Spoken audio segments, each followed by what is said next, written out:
السلام علیکم ورحمۃ اللہ وبرکاتہ۔ وعلیکم السلام ورحمۃ اللہ وبرکاتہ۔ الحمد للہ وکفى وسلام علی عباده الذین اصطفى، اما بعد۔ قال الله تبارك وتعالى في القرآن المجيد والفرقان الحميد: فأعوذ بالله من الشيطان الرجيم، بسم الله الرحمن الرحيم، قد أفلح من تزكى، صدق الله مولانا العظيم۔ اللهم صل على سيدنا ومولانا محمد وبارك وسلم كما تحب وترضى عدد ما تحب وترضى۔ محترم و مکرم ناظرین، حاضرین، سامعین، عزیزوں، بھائیوں، بزرگوں اور دوستوں، معزز خواتین، ہماری ماں بہنوں، تصوف کے عنوان سے جو بیانات کا سلسلہ چل رہا ہے، اس میں موضوع چل رہا ہے اصلاح باطن کی فکر۔ اسی موضوع کی اگلی کڑی سماعت فرمائیں کہ ایک زمانہ ایسا تھا کہ ایک نوجوان شخص امام اعظم حضرت ابو حنیفہ رحمۃ اللہ علیہ کے پاس حاضر ہوا اور اس نے آ کر سوال پوچھا کہ حضرت، مرد عورت کے جو پوشیدہ اعضاء ہیں ان میں فرق کیا ہوتا ہے؟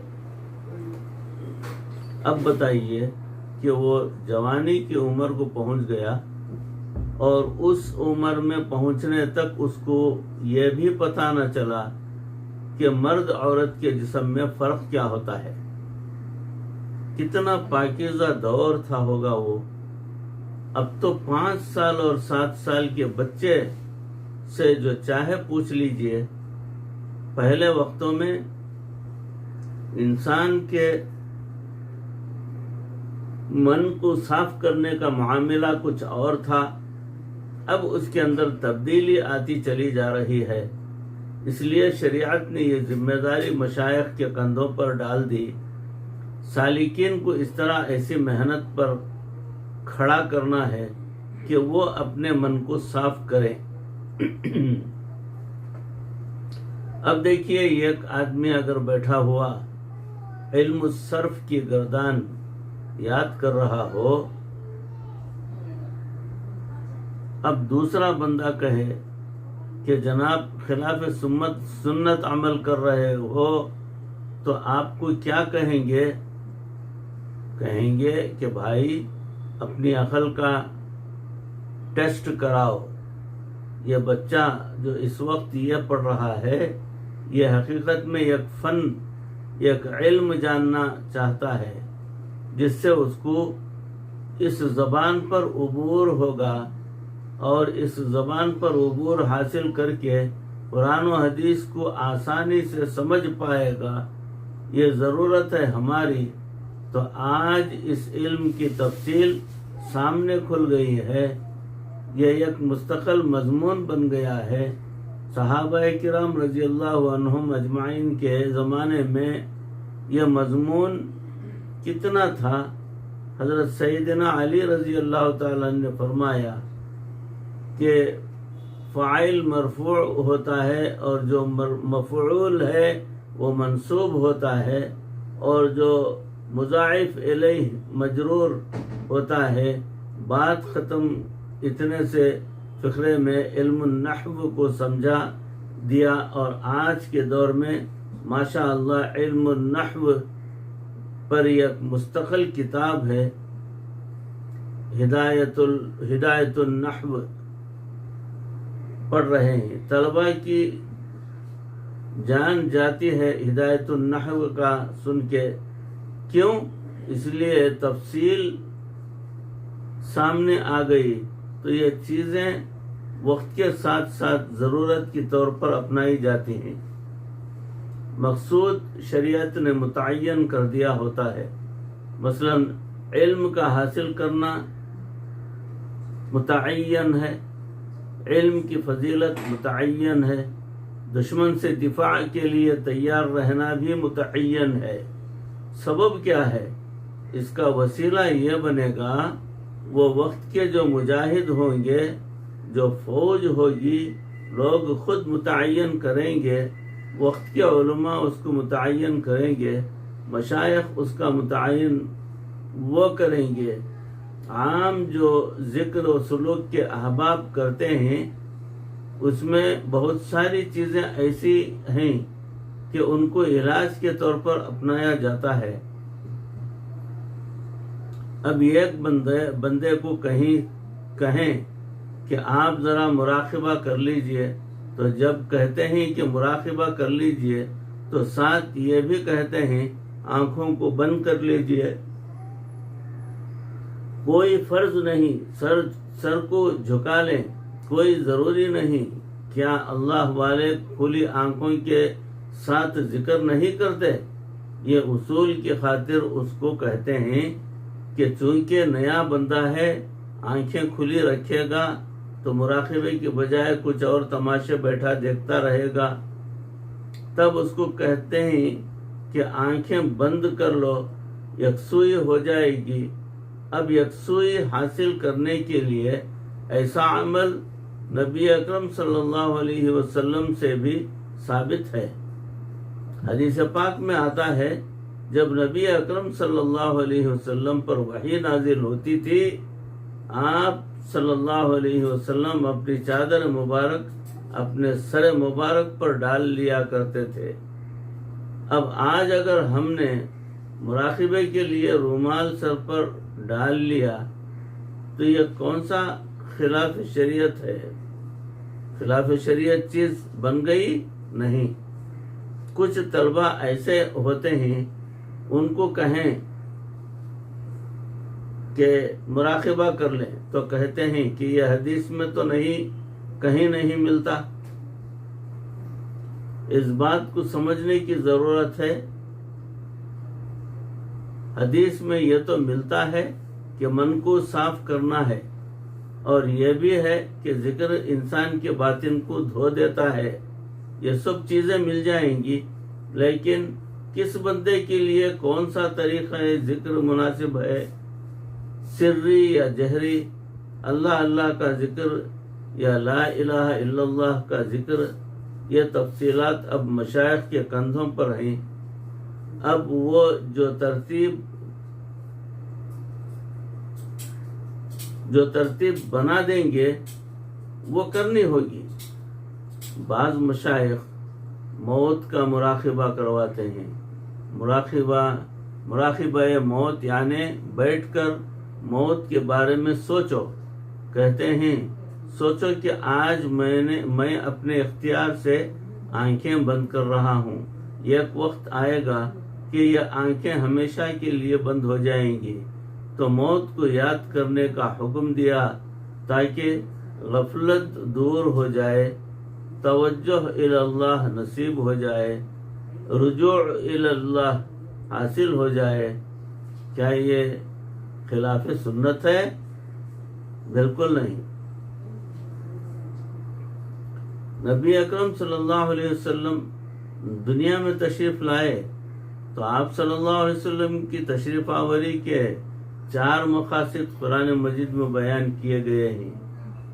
یتلو علیہم آیاتہ ویزکیہم ویعلمہم الکتاب والحکمہ، تاکہ وہ ان پر اس کی آیات تلاوت کرے اور ان کا تزکیہ کرے اور انہیں کتاب اور حکمت کی تعلیم دے۔ آپ آیات بھی تلاوت فرماتے تھے، صحابہ کرام رضی اللہ عنہم کا تزکیہ بھی آپ صلی اللہ علیہ وسلم نے کیا، ان کو علم بھی سکھایا، حکمت بھی سکھائی۔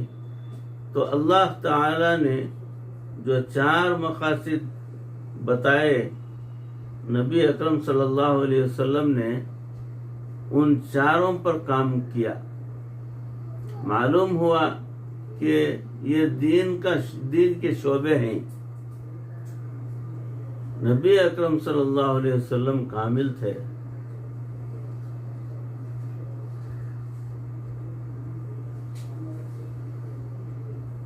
تمام صفات کے حامل تھے۔ آپ صلی اللہ علیہ وسلم کے اندر یہ سب خوبیاں موجود تھیں، لیکن وقت کے ساتھ ساتھ ان تمام شعبوں میں تفصیل آتی گئی۔ پہلے اجمال تھا، وقت گزرنے کے ساتھ ساتھ تفصیل آتی چلی گئی، اتنی تفصیل آ گئی کہ ایک شعبے میں کام کرنے والے اپنی پوری زندگی لگا دیں گے تو اس شعبے کا بھی حق ادا نہیں کر پائیں گے۔ چنانچہ علم والوں نے مدارس بنا دیے، انہوں نے علم کے شعبے کو سنبھال لیا کہ ہم نے نبی صلی اللہ علیہ وسلم کے وارث ہیں، یہ محبوب کی درد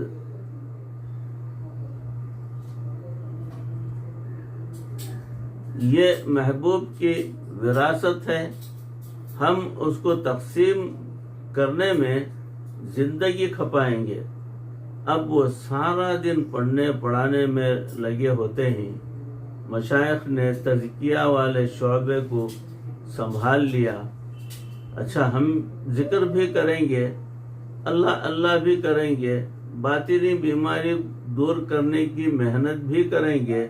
چنانچہ ان کی صحبت میں کتنے گنہگار آتے ہیں، کتنے ہی خطاکار آتے ہیں، کتنے غافل آتے ہیں، اللہ تعالیٰ ان کی زندگیوں کو بدلتے ہیں، ان کو اپنی محبت سے سرفراز فرما دیتے ہیں۔ وہ اس پر کام کر رہے ہوتے ہیں، سب دین کے شعبے ہیں، ہر ایک کو اجر ضرور ملے گا۔ بعض نے کہا کہ ہم اللہ کے راستے میں نکلیں گے اور دعوت و تبلیغ پر کام کریں گے۔ سبحان اللہ، تمام کام برحق ہیں، سب دین کے شعبے ہیں۔ اگر ہم اپنی کوتاہی کی وجہ سے ایک ہی شعبے میں کام کر لیا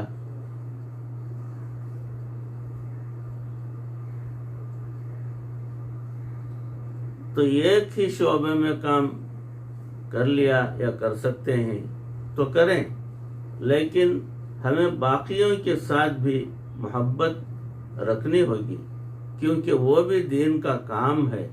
طالب علم پڑھنے والے دعوت و تبلیغ والوں پر اعتراض مت کریں، ذکر و سلوک والوں پر اعتراض مت کریں، اپنے شعبے میں کام کرتے رہیں، دوسروں کے ساتھ محبت رکھیں، ان کے ساتھ دعاؤں میں شریک ہوں، ضرورت پڑے تو ان کے تعاون سے پیچھے نہ ہٹیں۔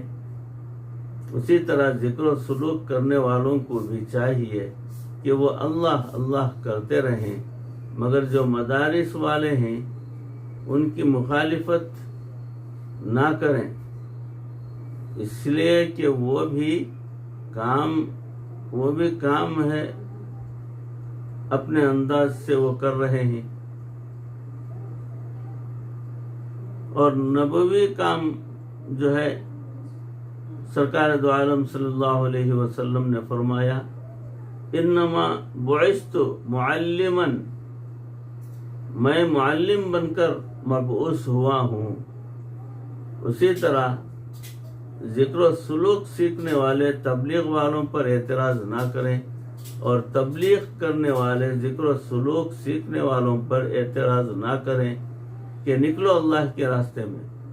سارے ہی اللہ کے راستے ہیں، راستے میں کام کر رہے ہیں، ان سے محبت رکھنی ضروری ہے۔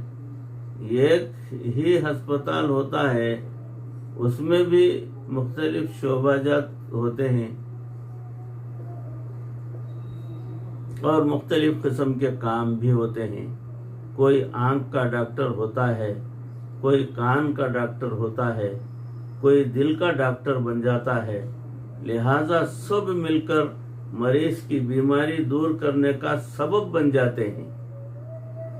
آج وہ کامل ہستیاں تو نہ رہیں، جو دور صحابہ میں تھیں، جن میں تمام صفات ایک میں اکٹھی تھیں، جیسے خلفائے راشدین، ماشاء اللہ بالکل نبی اکرم صلی اللہ علیہ وسلم کی صفات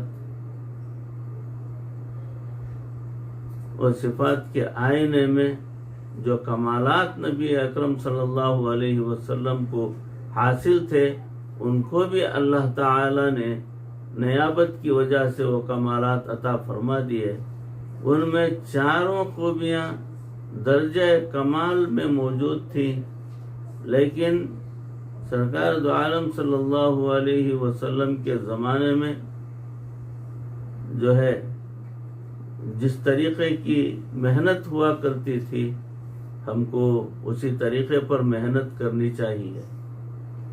نیابت کی وجہ سے وہ کمالات عطا فرما دیے، ان میں چاروں خوبیاں درجہ کمال میں موجود تھیں، لیکن آج کے زمانے میں تمام صفات کے حامل بندوں کا ملنا محال ہے، لہذا جس کو جس شعبے سے مناسبت ہے وہ اسی میں کام کرتا رہے تو یہ بہت غنیمت ہے۔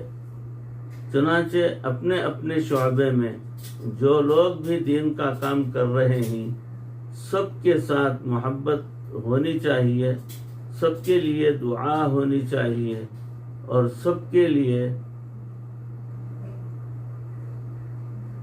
سب کے ساتھ نیک امیدیں ہونی چاہیے۔ اگر کوئی یہ کہے کہ باقی شعبوں کے لوگ کام چھوڑ کر صرف یہ کام شروع کر دیں تو ان کی غلط فہمی ہے۔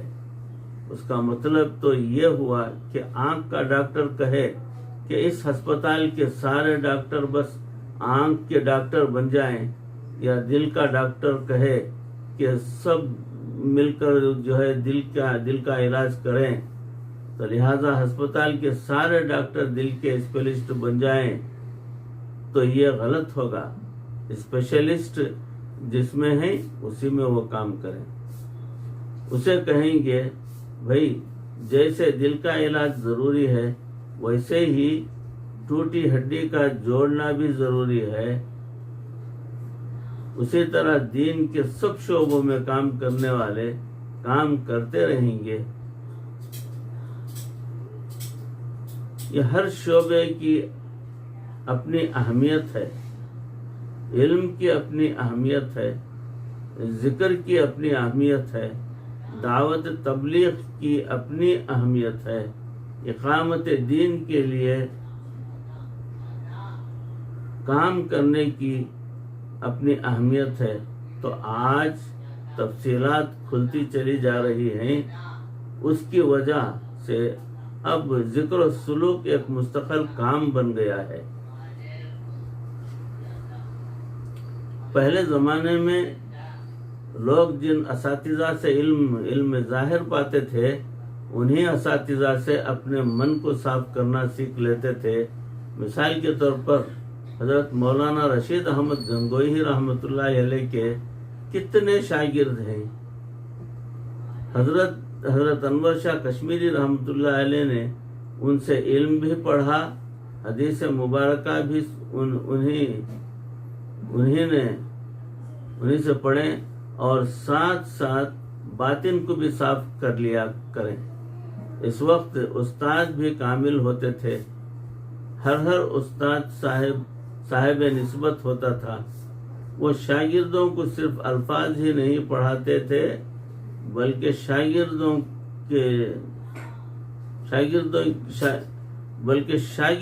کے اندر ایمانی صفات بھی پیدا کرنا ان کو سکھایا کرتا تھا۔ چنانچہ ان کی صحبت میں جو شاگرد رہ کر نکلتے تھے وہ ماشاء اللہ اپنے من کو صاف کر کے نکلتے تھے۔ آج ایسا وقت نہیں رہا۔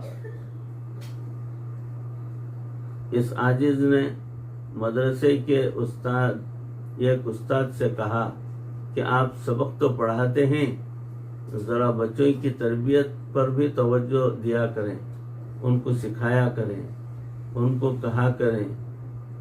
تو حضرت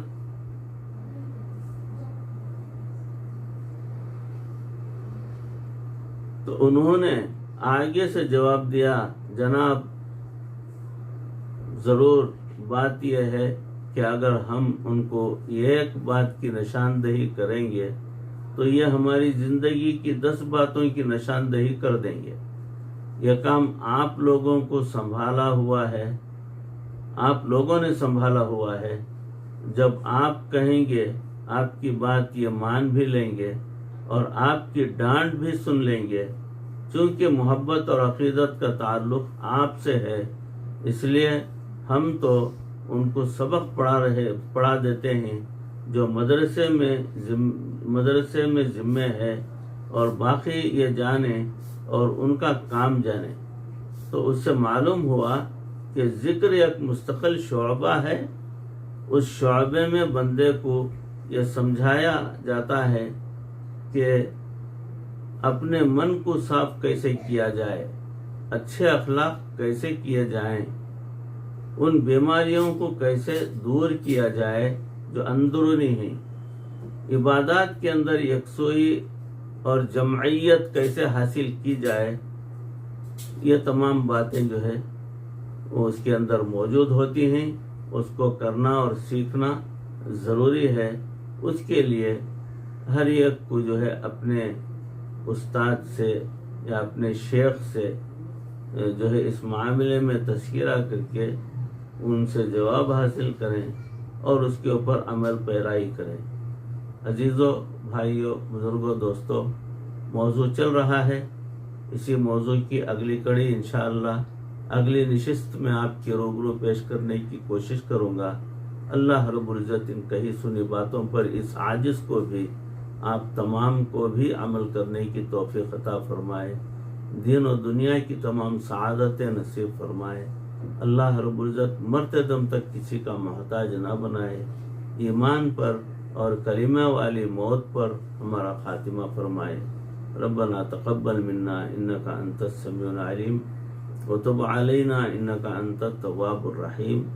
صلی وسلم علی حبیبک سیدنا و مولانا محمد و آلہ و صحابہ اجمعین برحمتک یا ارحم الراحمین والحمد للہ رب العالمین. السلام علیکم ورحمۃ اللہ وبرکاتہ.